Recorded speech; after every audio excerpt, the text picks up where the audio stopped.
Hello guys, in this video I am going to show you how to set the map style in the FlightAware Flight Tracker application.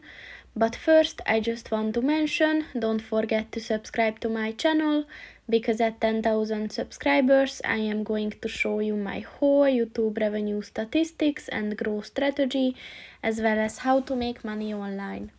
Let's jump into it. First of all, open the application on your phone and then click on the button at the bottom of the page on the right, and then look for the map section. And as you can see, there are four styles that you can choose from: so classic, street, satellite and hybrid.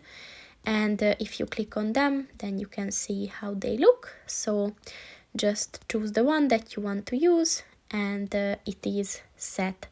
So that's pretty much it for this video, guys. See you in the next one. Goodbye.